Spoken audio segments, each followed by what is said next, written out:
কিভাবে কিছু মেয়েরা ছেলেদের সাথে ভালোবাসার নামে টাইম পাস করে থাকে। তো প্রথমে আমি এটা ক্লিয়ার করে দিচ্ছি, আমি এখানে সব মেয়ের কথা বলছি না। কিছু মেয়ে এরকম আছে যে তোমার প্রতি ভালোবাসাও দেখাচ্ছে, আবার তোমার সাথে টাইম পাসও করছে। তো মেয়েরা এটা কিভাবে করে থাকে এটা জানতে চাইলে ভিডিওটা শেষ পর্যন্ত অবশ্যই দেখবে। তো hello friends, welcome to my new video.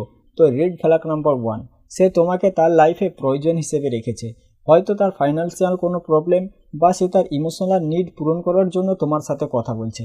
তার লাইফে কোনো প্রবলেম চলছে, সে কোনো সমস্যার মধ্যে রয়েছে, তার সঙ্গে খারাপ কিছু হয়েছে, সে তার সব মনের কথা তোমাকে বলছে, তোমার সাথে শেয়ার করছে। এটা খুব ভালো জিনিস যে সে তার মনের কথা তোমার সাথে শেয়ার করছে। কিন্তু তোমার লাইফে কি চলছে, তোমার পার্সোনাল লাইফে কি প্রবলেম, এগুলো বিষয়ে সে জানার চেষ্টা করে না। তুমি যখন এগুলো বিষয়ে তার সঙ্গে কথা বলতে যাচ্ছ, তখন সে তোমার সাথে কথা বলতেই চায় না, তার কথা বলার ইচ্ছা থাকে না, বা সে তোমার সাথে কথা বলা বন্ধ করে দেয়। তো এটা অনেক বড় একটা রেড ফ্ল্যাগ। সে শুধুমাত্র তার নিজের কথা ভাবছে, তার সঙ্গে কোনো কিছু হলে সে ফটাফট করে তোমার সাথে সব কিছুই শেয়ার করে দিচ্ছে, কিন্তু তোমার বিষয়ে সে কোনো কিছু জানতে চায় না। তো এখানে আমি এটা বলবো না যে সে মেয়েটা খারাপ, কিন্তু তার সঙ্গে সিরিয়াস হবার আগে তোমাকে চিন্তা ভাবনা করার দরকার। কারণ ছেলেরা হঠাৎ করে সিরিয়াস হয়ে যায়। আজকে সে তোমার সাথে সব কিছু শেয়ার করছে, কালকে তার লাইফে যখন তোমার থেকে বেটার কেউ আসবে, তখন সে তার সঙ্গেও সব কিছুই শেয়ার করবে। তোমার সাথে যে প্রবলেম, যে ইমোশনস তোমার প্রতি দেখাচ্ছিল, তোমার সঙ্গে শেয়ার করছিল, সেইগুলো জিনিস সে তার সঙ্গে শেয়ার করবে। তখন তার এটার সাথে কোনো সাথ থাকবে না তুমি তোমার লাইফে কি করছো, তোমার পার্সোনাল লাইফে কি প্রবলেম চলছে। এরকম মানুষকে নিয়ে সিরিয়াস হবার আগে তোমার চিন্তা ভাবনা করা দরকার। রেড ফ্ল্যাগ নাম্বার 2, ফ্রিডমের নামে সে তার এক্সের কন্ট্যাক্টে রয়েছে, অন্যান্য পার্সনের কন্ট্যাক্টে রয়েছে, আর এটার জন্য তোমার প্রবলেম হচ্ছে।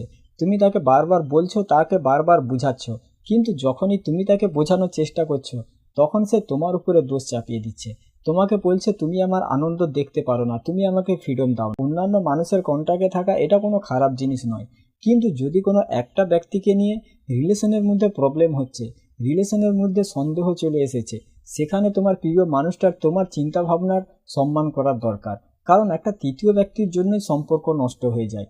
আর যদি তোমার মধ্যে এরকম গুণ থেকে থাকে যে সে যার সঙ্গেই কথা বলছে তুমি তাকে সন্দেহ করছো, তাকে দোষ দিচ্ছ, তো তোমাকেও এটা বোঝার দরকার। তবে হ্যাঁ, কোনো একটা ব্যক্তিকে নিয়ে তোমার প্রবলেম, আর কোনো মানুষকে নিয়ে তোমার কোনো সমস্যা নেই, তো এখানে তোমার প্রিয় মানুষটার তোমার কথা শোনার দরকার। আমি এটা বলছি না যে সে কোনো থার্ড পার্সনের সঙ্গে রিলেশন বানিয়ে ফেলছে, কোনো থার্ড পার্সনের সঙ্গে সম্পর্কে চলে যাচ্ছে, কিন্তু যেখানে রিলেশনের মধ্যে প্রবলেম হচ্ছে কোনো একজন ব্যক্তিকে নিয়ে, সেখানে তোমার প্রিয় মানুষটা বোঝার দরকার। কিন্তু তুমি তাকে বোঝানোর পরেও সে বোঝার চেষ্টা করছে না, তো এখানে তোমাকে সাবধান হবার দরকার, কারণ এটাও একটা red flag. Red flag number 3, সে শুধুমাত্র নিজের কথা ভাবে, নিজেকে নিয়ে চিন্তা ভাবনা করে। অনেক মেয়ে এরকম আছে যারা তার বয়ফ্রেন্ডের কাছে নিজেকে অনেক বড় করে দেখায়, নিজের ভ্যালু অনেক বাড়িয়ে চাড়িয়ে তার কাছে প্রেজেন্ট করে, কিন্তু তার বয়ফ্রেন্ডকে তার সামনে ডোমিনেট করে। আর সে এটার জন্য এসব করে থাকে যাতে তুমি তার কন্ট্রোলে থাকো, তুমি তার উপরে কোনো দোষ না দিতে পারো। দেখো, সে তার লাইফকে ইম্পর্টেন্ট দিচ্ছে, তার লাইফকে তোমার কাছে ভালো করে দেখাচ্ছে, এটা কোনো খারাপ জিনিস নয়, কিন্তু তার বয়ফ্রেন্ডকে ছোট করে, তার বয়ফ্রেন্ডকে ডোমিনেট করছে আর নিজেকে বড় দেখাচ্ছে, তো এটা অনেক বড় একটা রেড ফ্ল্যাগ। যদি তোমার জীবনে এরকম কেউ থেকে থাকে, তখন তোমাকে তাকে নিয়ে চিন্তা ভাবনা করার দরকার। তো আমি এটা বলবো না যে তুমি তার সাথে ব্রেকআপ করে নাও, কিন্তু আস্তে আস্তে তুমিও তাকে এটা ফিল করাও যে তোমারও একটা বেটার লাইফ রয়েছে, মানুষ তোমারও রেসপেক্ট করে, সে তার লাইফকে ইম্পর্টেন্ট দিচ্ছে, এটা কোনো খারাপ জিনিস নয়। কিন্তু সে তোমাকে নিচু দেখিয়ে, তোমাকে ছোট করে, নিজেকে অনেক বাড়িয়ে চাড়িয়ে তোমার কাছে প্রেজেন্ট করছে। যদি সে তোমার সাথে এরকম করে যাচ্ছে, তো একটা সময় পরে সে তোমার কোনো রেসপেক্ট করবে না, নিজেকে আরও বাড়িয়ে চাড়িয়ে তোমার কাছে প্রেজেন্ট করবে আর তোমাকে কন্ট্রোল করতে থাকবে। তো এরকম মানুষ যদি তোমার জীবনে থেকে থাকে, তো এখানে তোমাকে সাবধান হবার দরকার। রেড ফ্ল্যাগ নাম্বার 4, কোনো মেয়েকে একটা স্ট্রং কমিটমেন্ট দেবার আগে আগে তার পাস্ট নিয়ে ভালো করে যাচাই বাছাই করো, আগে ভালো করে খোঁজ খবর নাও। কোনো মেয়ে যদি তার পাস্টে 3টা 4টা রিলেশনশিপ বানিয়ে থাকে, তো আমি এটা বলবো না যে তার ক্যারেক্টারের জন্য তাকে তুমি ছেড়ে দাও, তার সঙ্গে ব্রেকআপ করে নাও, কিন্তু তাকে নিয়ে সিরিয়াস হওয়ার আগে তোমাকে চিন্তা ভাবনা করার দরকার। কারণ অনেক মেয়ে এরকম হয়ে থাকে যে 6 মাস 7 মাস তোমার প্রতি অনেক ইন্টারেস্ট দেখাবে, তোমাকে অনেক ভালোবাসা দেবে, অনেক ভালোবাসা দেখাবে, কিন্তু আস্তে আস্তে ফ্রিডমের নামে সে তোমার থেকে দূরে সরে যেতে চাইবে। কারণ তাদের নেচার এরকম হয়ে যায়, কারোর সঙ্গে ভালোভাবে থাকতে পারবে না। আর তাদের কাছে মুভ অন করাও কোনো কঠিন বিষয় নয়, মুভ অনও তারা সহজেই করে নেয়। যেহেতু পাস্টে 3টা 4টা তার রিলেশনশিপ ছিল, সেই জন্য তাকে নিয়ে সিরিয়াস হবার আগে তার পাস্ট সম্পর্কে ভালো করে জানার চেষ্টা করো। আমি জানি কোনো মেয়ে তার পাস্টের সম্পর্কে সহজে তোমাকে বলবে না, কিন্তু যখন তুমি তার সাথে কথা বলবে তোমাকে এটা জানার চেষ্টা করতে হবে। যদি তুমি তার সঙ্গে 6 মাস, 1 বছর, 1.5 বছর রিলেশনের মধ্যে রয়েছো, তখন সে আস্তে আস্তে তোমাকে সব কিছুই বলবে। সেরকমভাবে তোমাকে তার কাছ থেকে কথা নিতে হবে। যদি পাস্টে 3টা 4টা রিলেশনশিপ থেকে থাকে, তখন তার প্রতি এফোর্ট লাগানোও কমিয়ে দাও। তখন কিভাবে ডিট্যাচ হবে এটা নিয়ে চিন্তা ভাবনা করো, নয়তো এরকম রিলেশনে থাকা তোমার জন্য ডিফিকাল্ট হয়ে যাবে। 5 নম্বর রেড ফ্ল্যাগ, সে তোমার কাছ থেকে অ্যাটেনশন চায়, তোমার কাছ থেকে ভালোবাসা চায়, কিন্তু সে তোমাকে অ্যাটেনশন দিতে চায় না, সে তোমাকে ভালোবাসা দিতে চায় না। সে তো তোমার কাছ থেকে অ্যাটেনশন চায়, ভালোবাসাও চায়, কিন্তু তার ইচ্ছা মতো। তার যখন ইচ্ছা হবে তখন সে তোমার কাছ থেকে ভালোবাসা চায়, তখন সে তোমার কাছ থেকে অ্যাটেনশন চায়, কিন্তু তোমার ফিলিংস, তোমার ইমোশনসের কোনো দাম দেয় না।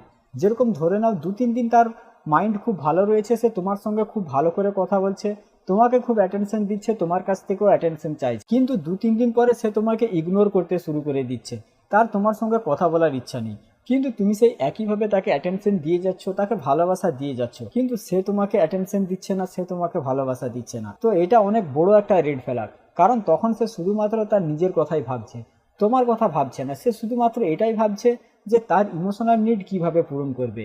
তোমার ইমোশনস, তোমার ফিলিংসের সে কোনো দাম দেয় না। তো তোমার জীবনে যদি এরকম মানুষ থেকে থাকে, তার সাথে ব্রেকআপ করার দরকার নেই, নিজের ভ্যালু বাড়াও। সেজন্য বাধ্য হয়ে যায় তোমাকে অ্যাটেনশন দিতে, যে সে তোমাকেও অ্যাটেনশন দিতে চায়, তোমার কাছ থেকেও অ্যাটেনশন পেতে চায়। রেড ফ্ল্যাগ নাম্বার 6, সে তোমাকে ম্যানিপুলেট করতে খুব ভালো করে জানে।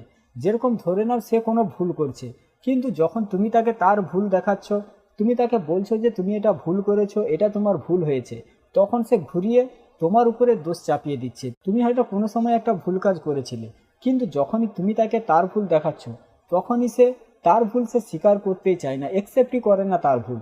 কিন্তু তোমার সেই ভুলের কথা সে তোমাকে মনে করিয়ে তোমাকে ম্যানিপুলেট করে দিচ্ছে যে তুমি এই ভুলটা করেছিলে, আর তুমি তাকে কোনো কিছুই বলতে পারছো না, কারণ সে এটা জানে যখন সে তোমার ভুল ধরিয়ে দেবে তখন তুমি তাকে কোনো কিছু বলতে পারবে না। সেই জন্য রিলেশনের মধ্যে যখনই সামনের মানুষটা ভুল কাজ করবে, তখনই তার উপরে অ্যাকশন নাও। যদিও সে তোমার সাথে 2 দিন 3 দিন কথা নাও বলে, তাও ঠিক আছে। অনেক মেয়ে এরকম আছে যে নিজেই দোষ করবে, নিজেই ভুল করবে, তারপরে 2 দিন 4 দিন 5 দিন 6 দিন তোমার সাথে কথা বলাও বন্ধ করে দেবে, কারণ সে এটা জানে যে 2-4 দিন যদি আমি ওর সঙ্গে কথা না বলি, তারপরে 2-4 দিন পরে ওর সামনে থেকেই আমার সঙ্গে কথা বলতে আসবে, বা আমি যখন ওর সঙ্গে কথা বলবো তখন নর্মালি আমাদের কথাবার্তা আবার শুরু হয়ে যাবে। যদি সে এরকম 1বার 2বার করে থাকে তো এখানে কোনো ব্যাপার না, কিন্তু সে বারবার তোমার সাথে এরকম করছে, যখনই তোমার সাথে কোনো কিছু হচ্ছে, তুমি তার ভুল দেখাচ্ছ, তখনই সে তোমার সাথে কথা বলা বন্ধ করে দিচ্ছে, 4 দিন 5 দিন তোমার সঙ্গে কথা না বলে থেকে যাচ্ছে। তো এটাও অনেক বড় একটা রেড ফ্ল্যাগ। এরকম মানুষের সাথে তুমি কখনো শান্তিতে থাকতে পারবে না। ঠিক আছে, তো আজকের ভিডিওটা এখানে শেষ করছি। সবাই ভালো থাকবেন। ভিডিও ভালো লাগলে চ্যানেলটা সাবস্ক্রাইব করে রাখবেন, আর ভিডিওটা বন্ধু বান্ধবীদের সঙ্গে অবশ্যই শেয়ার করে দেবেন।